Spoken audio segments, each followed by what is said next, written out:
Well, this morning as I was making breakfast for myself, while Roberta was still zonked out in bed, I'm making my hot chocolate, and all of a sudden she comes bounding into the kitchen, all joyful and happy, big smile on her face. She says, "You won't believe the dream I had last night. It was fantastic." And she proceeded to break down this dream, which was just so Roberta. It was so perfectly my wife's type of dream, because it consisted entirely of interior decorating. Fantastic. So she's just, I haven't seen her this excited at that hour of the day ever. I just can't remember, her bounding out of bed. Anyway, she was just so thrilled by this dream as she was in this huge house, and everywhere she turned in this house there were just this amazing furnishings and rugs and decor, and everywhere she turned it was just amazing, mind-boggling. And then she said the weirdest part was that there were these super fancy rugs on the floor, and someone had scattered raspberries all over them. And people were stomping on the raspberries. And she was like, "Oh, that's terrible, that's terrible." And then she's thinking, but actually it looks kind of arty and cool. So, don't do this at home. No raspberries on the carpet. Anyway, but you can get away with it in a dream, can't you? Kind of cool. Dreams are incredible. I had a dream years ago that had a very large impact on me. This is the era when I was I was the executive director of the organization serving unhoused people in the Palo Alto area. Anyway, I had this dream that I was just outside a circle of elders, of older people, men and women in robes, long, brown, rough-looking kinds of like wool robes, and a fire was in the middle of them, and they were all holding on to staffs, like sticks, like you imagine a wizard's kind of staff, but they were big, chunky. They were like a lot chunkier than this. All right, they're all holding these staffs like this in a circle, and I'm kind of on the outskirts of this circle, being amazed at this sight of this circle of elders. And were they patriarchs of Israel? Were they Native Americans? I don't know. Anyway, they looked deep and wise and powerful. And they turned to me and they said, "You must come into the circle." And I go, "No, I can't do that. I'm not one of you people." "Oh no, you're now an elder and you must enter into the circle and you must hold the stick." And so they gave me a stick, and I can't even get my hands around this stick. They go, "Take the stick, stand in the circle. You are now an elder. This is how it is. You must get into the circle."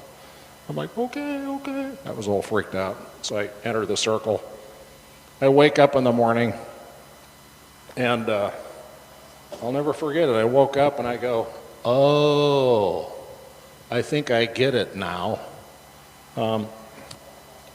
You see, I used to be kind of like a young radical with long hair and a beard, like standing up against the system and the man, right? I was that kind of a guy.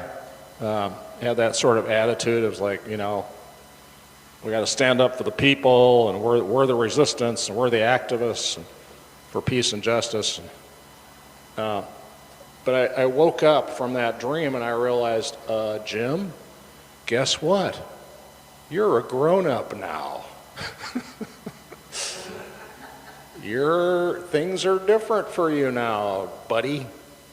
You are now not a young radical whippersnapper. You are a middle-aged person of responsibility and reputation in your wider community, and you need to act the part of that. And that means you need to change the way you carry yourself and the way you talk, and you need to be an elder and be responsible, a responsible person for your community, not somebody on the periphery trying to knock the walls down. Oh baby, that one hit me like a ton of bricks. You know,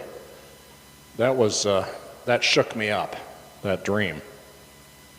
And I, in fact, noticed after that I was changing my behavior. I started to act and talk differently and recognize my real role in the wider community of Palo Alto.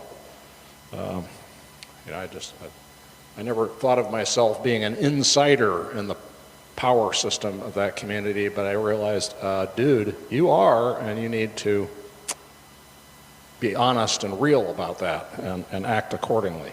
So it was a wake-up call. Dreams, very powerful. And they access parts of ourselves that we don't even know are there. Yeah? We don't even know what's inside of us sometimes. We know things, but we may not be able to tell about them. You ever had that experience where you know something, you might even have a hint, like, I think I know what needs to happen here, but I can't put words to it. You ever had that? It's like the knowledge is there, but you can't even talk about it yet. It's just there. It's kind of like that experience we have of, like, you can't remember somebody's name, and it's like, it's tip of your, it's coming. You're going to be able to say it here soon if you just wait long enough. So there's this knowledge that we have that we can't express. There's a philosopher, Michael Polanyi, he referred to it as tacit knowledge. He said, we know more than we can tell. Sometimes, very often, that's the case. Dreams give us access to that realm. There's a lot of brain science going on these days. fMRI, functional magnetic resonance imagery, yes, which enables us to actually look at and study and observe the neural pathways of our brains, which is, when you think about it, bloody incredible, right? We can actually track the physical neurons that are sending signals around and see those pathways and see what's going on in there in a way that we never could before. It's really magical and amazing technology. And from fMRI,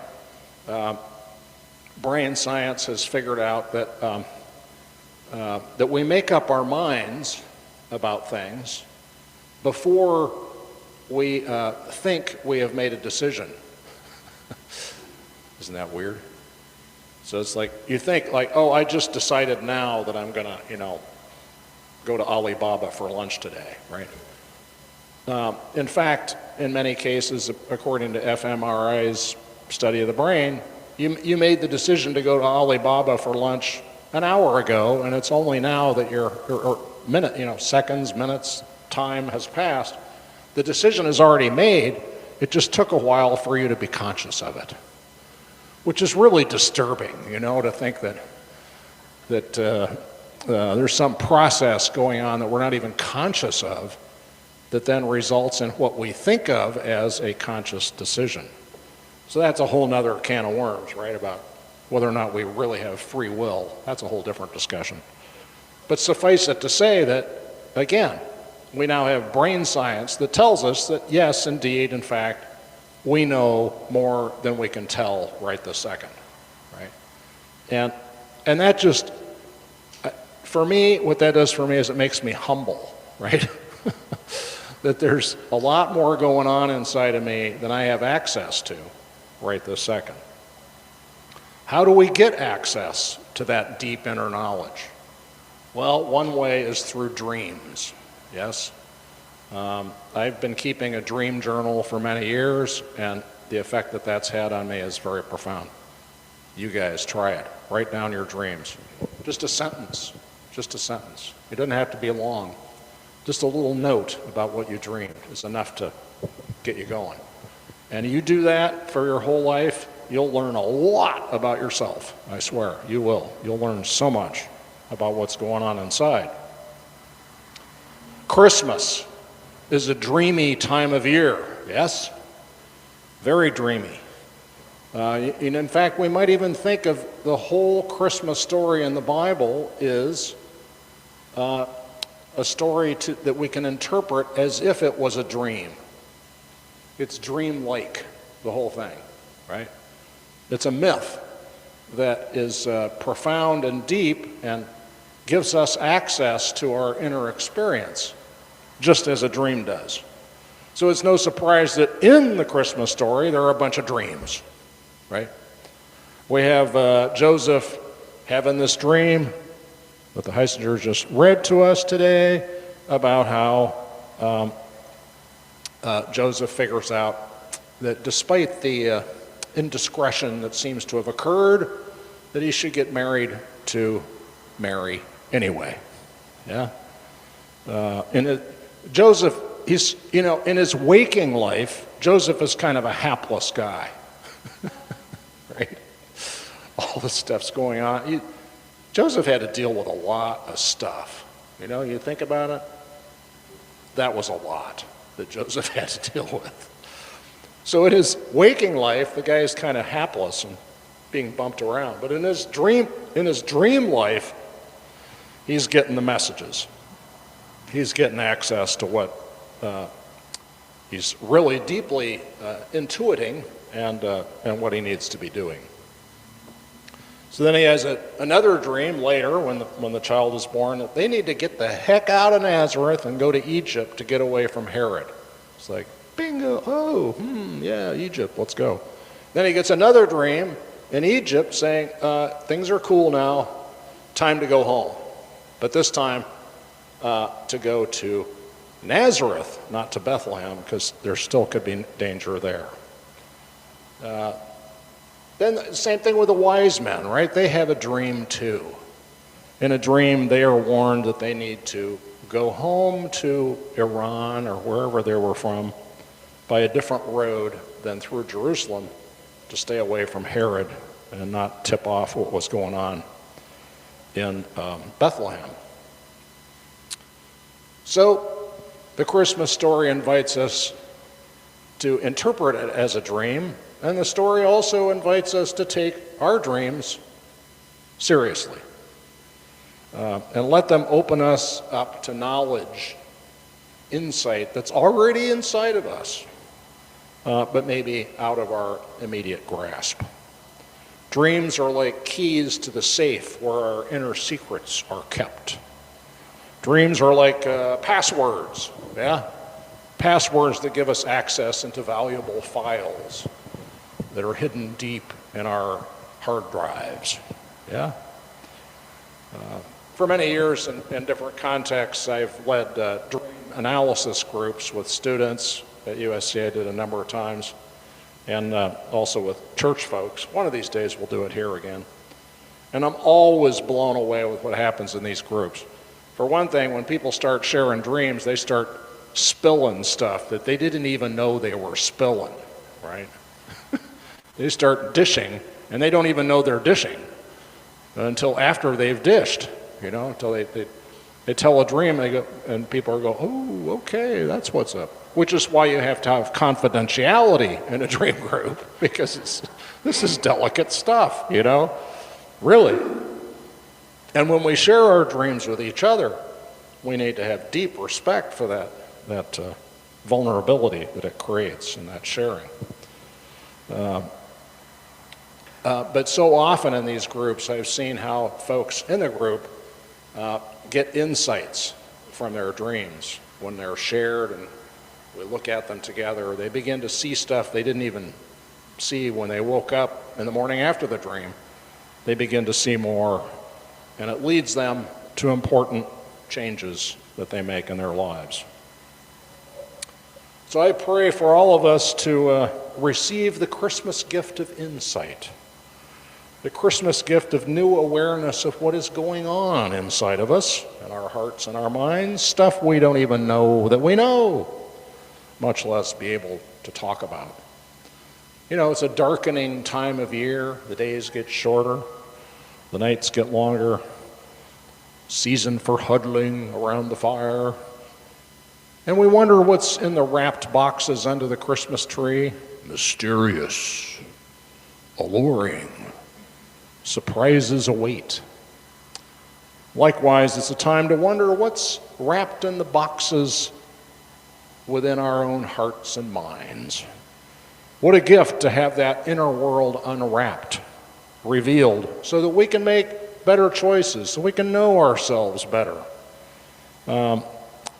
And be aware of stuff churning inside of us that, if we're not aware of it, can take hold of our lives and take us down paths that we'd rather not go. Yeah?